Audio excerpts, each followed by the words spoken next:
que le mariage n'est pas un jeu, n'est pas une blague. Il faut être sérieux quand on veut choisir. Il faut être mature quand on veut choisir. Il faut être conscient de ce qu'on veut. Et ce qu'on veut dépend de là où on va. On ne choisit pas par caprice, c'est là que je parle de la maturité. On choisit un conjoint parce qu'on sait où on va, on sait qui on est enfant de Dieu, on a une destinée et on choisit quelqu'un qui sera capable d'amplifier cette destinée. Et donc, on choisit par maturité, on choisit par conscience et non par caprice. Le choix du mariage. J'ai déjà parlé des éléments qui doivent être dans le kit du choix. Le choix du conjoint. On ne choisit pas, et je le répète encore, on ne choisit pas une femme, un homme à cause des pulsions sexuelles qu'on ressent quand on est devant lui ou quand on est devant elle. Non. On ne choisit pas par pulsion. Parce que tu es tellement excité quand tu es devant ces garçons-là, tu dis, c'est lui l'homme de ma vie. Il y a différence entre excitation et réflexion. On choisit par réflexion, on ne choisit pas par excitation. J'ai besoin des amens. Tu fais semblant comme si ce que j'ai dit là, toi tu ne connais pas. Alors que toi, moi j'ai dit à 4, toi tu connais même 10. On ne choisit pas parce que les jeunes gens, vous êtes dans ça. Non, quand je vois cette fille-là, je fonds. Quand je vois, mon frère, tu fonds, tu vas disparaître. Tu as déjà vu le beurre qu'on met dans une poêle au feu? Ça disparaît. Non, quand je la vois, il y a des sens qui se réveillent en moi. Oui, oui. Quand tu seras marié, il y a d'autres sens qui vont se réveiller en toi. Ça sera les sens samsoniques.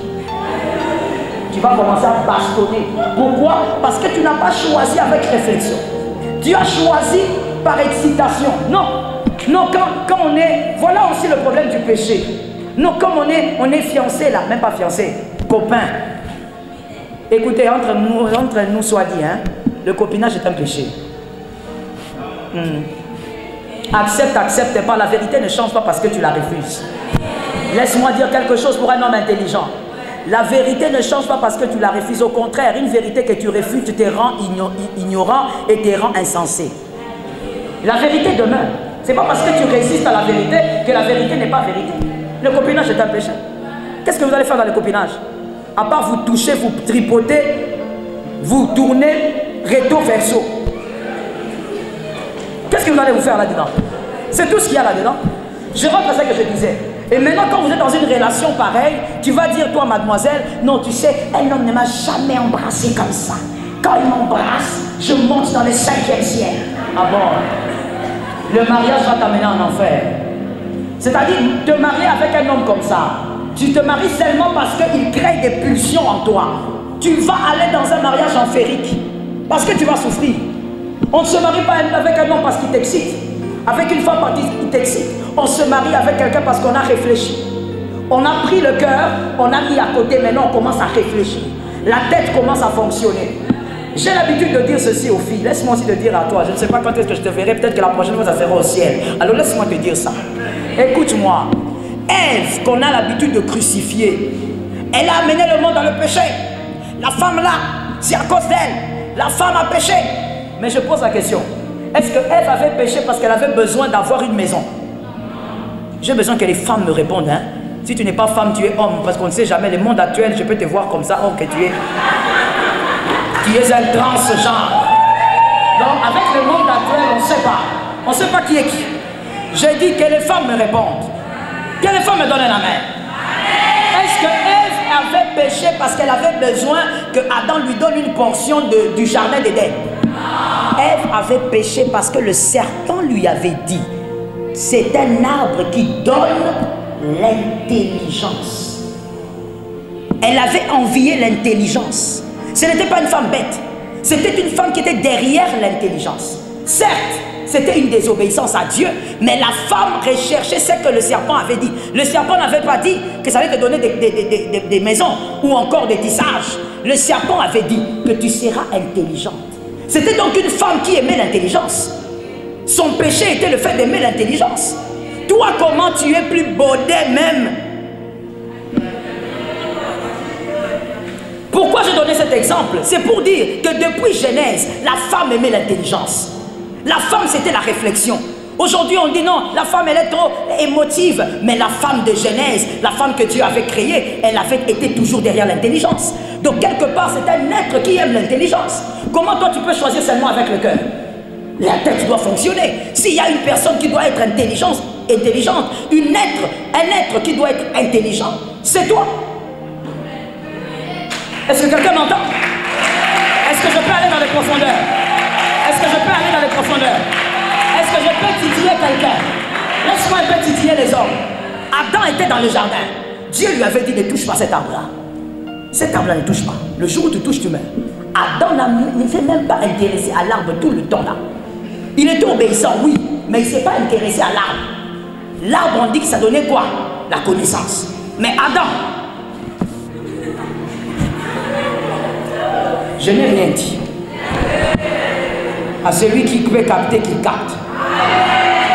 Ève avait voulu l'arbre parce qu'on lui avait dit, ça donne de l'intelligence. Donc aujourd'hui, on ne doit pas dire à toi, mademoiselle, que moi si Venzoto, moi si Motema. La femme, depuis le commencement, c'était le cerveau. Et donc quand tu choisis, réfléchis. Arrête de choisir par pulsion. Oh non, un homme ne m'a jamais écrit des textos bien comme ça. Quel texto? Tu parles de qui? De ce Congolais là? Il est d'où? De l'Équateur, du Bandundu, du Kassai. Tu as déjà lu les textos des Italiens?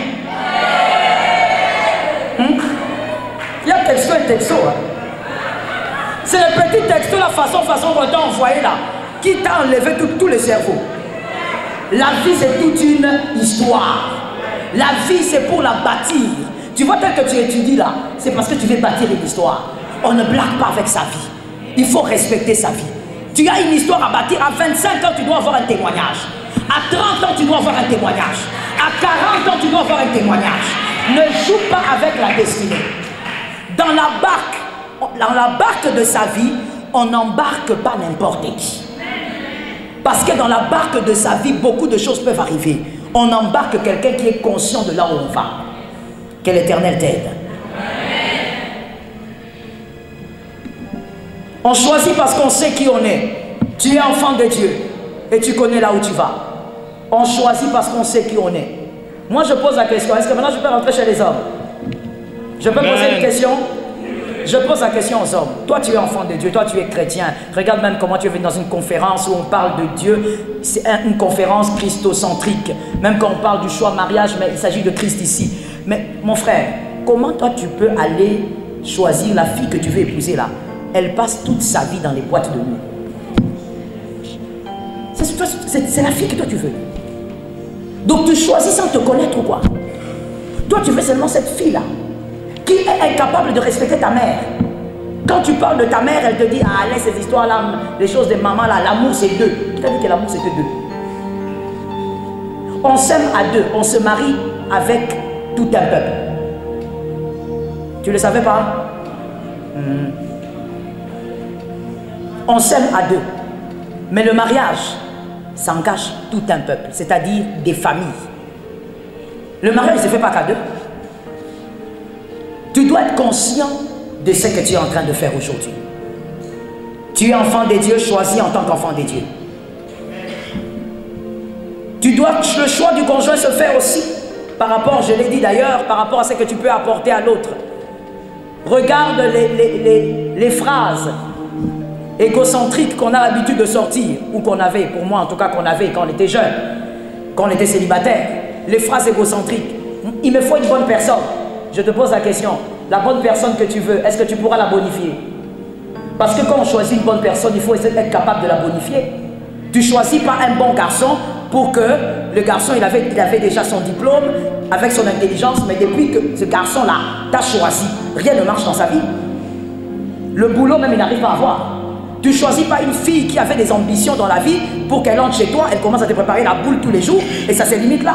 Elle te fait 15 enfants. Quand tu choisis une bonne personne, tu dois être capable de bonifier cette personne. Tu dois être capable de communiquer un certain ajout, moralement, intellectuellement, émotionnellement. Tu veux une bonne personne pour faire quoi avec elle? Beaucoup de gens, on reçoit les couples tous les jours, hein, vous savez. C'est pourquoi comme moi on m'appelle pour parler aux jeunes, même quand je suis busy, même quand je suis appelé à plusieurs prédications comme je l'étais aujourd'hui, mais je m'efforce de venir. Parce que je me dis, il faut même sauver un seul. Vous n'avez pas idée combien de couples nous recevons dans nos bureaux. Je ne parle pas des couples qui ont 50 ans. Je parle des jeunes gens comme vous. Mais il faut écouter le genre de pleurs qu'il y a dans les foyers. Tout ça pourquoi? Tu vois une femme qui avait des ambitions, qui avait des rêves. L'homme aussi, ils ont pratiquement étudié dans la même université comme toi là. Ils finissent ensemble, ils ont des rêves, voilà, tout ça. Mais quand ils se marient, l'homme commence à brimer cette femme à un niveau où tout ce qu'elle avait se résume à la casserole. Même sa famille commence à se plaindre. Nous, on n'a pas payé les études à notre enfant pour qu'elle finisse comme ça. On trouve une bonne personne pour la bonifier. Sois capable de bonifier la personne que tu vas trouver. Rends-la meilleure. Le mariage doit amplifier tout ce qu'il y a de bon chez vous. Le mariage ne doit pas vous faire disparaître. Depuis que tu es marié, tu n'es plus rien, tu n'es plus personne. Tu ne ressembles plus à rien. Le mariage doit amplifier tout ce qui est en toi. Est-ce qu'on a capté? Je finis en disant, si vous voulez vivre les fiançailles, veillez à ce que vos fiançailles, et qu'est-ce qu'on appelle fiançailles d'ailleurs? C'est selon Genèse 24:30, si vous voulez prendre le verset. Selon Genèse 24:30, les fiançailles, c'est au moment où les deux familles se sont rencontrées. Aujourd'hui, on entend les jeunes dire, c'est mon fiancé. Et moi, surtout, je souffre avec ça dans mes téléphones. Tu entends une fille t'écrire sur WhatsApp, maman, moi et mon fiancé. Quand tu demandes, fiancé, ça veut dire, il a fait quoi? Il est qui? Non, maman, c'est juste un garçon qui m'a promis. Non, là, c'est le vœu. C'est pas ton fiancé. Le fiancé, c'est lorsque les deux familles se sont mis ensemble, se sont rencontrées. Et dans d'autres cultures, le fiancé a déjà déposé quelque chose. Il a fait un signe, un symbole. Là, c'est ton fiancé. Avant ça, il n'est pas ton fiancé, maman. Il ne faut pas rendre votre relation sale, là, propre. Si tu veux avoir des fiançailles, donc, les deux familles se sont rencontrées, que ça ne soit pas trop long. Parce que les fiançailles, monsieur, écoute-moi très bien, les fiançailles sont pénibles. Sont pénibles pourquoi? Parce que c'est dans les fiançailles que la plupart des filles avortent. C'est dans les fiançailles que la plupart des filles font des enfants. C'est dans les fiançailles que la plupart des choses horribles font. Pourquoi? Le fiançailles est trop long. Le fiançailles ne doit pas être trop long. Quand tu dis déjà à quelqu'un je t'aime, lui aussi te dit je t'aime, ça ne doit pas être long parce que le mal va toujours arriver. Est-ce que quelqu'un m'entend? Si quelqu'un veut me poser la question combien de temps pour le fiançailles, j'ai dit le maximum, vraiment le max des max, c'est 2 ans. Ça c'est vraiment le max. Et c'est pour des hommes forts et des femmes disciplinées. Parce qu'aujourd'hui, nous avons des hommes faibles et des femmes indisciplinées. Lorsque tu vois même, mademoiselle, que ton fiancé est faible, tu connais sa faiblesse, c'est le sexe. Est-ce que toi tu ne peux pas être plus forte? Les gens de filles qu'on a aujourd'hui, quand elle sait que l'homme est faible, l'homme lui dit, viens on va sortir, on va aller nous balader un peu vers les arbres, les gros arbres là, à 19 h. Elle dit, et on va faire quoi? Quand elle dit on va faire quoi, elle marche. Tu marches comme un dindon. On va faire quoi? Comme une baleine. On va faire quoi? On va faire quoi, mais tu vas où? Et tu arrives sous l'arbre là. Non, tu fais quoi? On est enfant de Dieu. Tu es aventurière, hein? Lui aussi sait que toi aussi tu es faible. Il te déboute, chérie, on va prier, non? Chérie, tu sais, même Dieu sait. Là, il a déjà enlevé 5 boutons. Et toi, tu es seulement, Jésus. Est-ce que tu vois comment tu es aventurier? Tu es aventurier, tu es aventurière. Tu sais très bien que tu vas à l'abattoir. Mais tu acceptes d'aller à l'abattoir. Hein? Mais tu acceptes ça. Écoute, ça risque, la Bible dit, je finis par là, un bon verset que j'aime. J'aime ça parce que on me l'a appris depuis que j'ai, je crois, 13 ans. La Bible dit, tu risques de perdre ton héritage par ta propre faute. Il y a des évangiles à bannir qui circulent à Kinshasa, où on dit aux gens, quoi qu'il arrive, aux amoines laka. Quoi qu'il arrive, aux amoines. Écoute mon frère, je vais te présenter le tableau de 2 types de banelaka. Et ça on ne dit pas. On vous dit seulement aux amoines laka et koratete. Et c'est à cause de ce mensonge-là que toi tu te permets de faire tout ce que tu veux. L'homme là peut être ton mari, la fille là peut être ta femme. Mais à cause du péché que vous accumulez, il y a les enfants des laka qui meurent sans les yeux. comme Samson. Il est mort, mais sans la vision. Tu vas perdre ton fiancé à cause du péché. On va t'arracher la vision, mon frère. La Bible dit tu perdras ton héritage par ta faute. Donc un héritage, Dieu t'a donné. Tu as reçu des prophéties, mais tu peux le perdre à cause de tes erreurs. Et il y a un deuxième type de Banelaka. Ce sont ceux-là qui arrivent au trône sans toucher la femme de Potiphar. Il n'y a pas d'enfant de Laka sans interdit. Tout enfant de Laka a des interdits. Est-ce que quelqu'un m'a entendu? Tout enfant de Laka a des interdits. Même Samuel avait des interdits. Tu ne peux pas dire au nom des promesses que tu as eues dans la vie que quoi que je fasse et qu'au Simba. Mon frère, on est là. Tu verras comment tes Elaka vont s'effriter. C'est là où nous écoutons beaucoup d'enfants de Dieu dire le prophète m'avait menti. Il m'avait dit Ane Oyo. Quand il t'a dit Ane Oyo Kobala, qu'est-ce que toi tu as fait pendant l'année? N'est-ce pas que tu étais en train de coucher avec ces garçons là-bas? N'est-ce pas que tu étais en train de te faire tripoter avec ces garçons là-bas? Comment tu accuses le prophète alors que tu n'as pas respecté les interdits de la promesse? Que Jésus vous bénisse.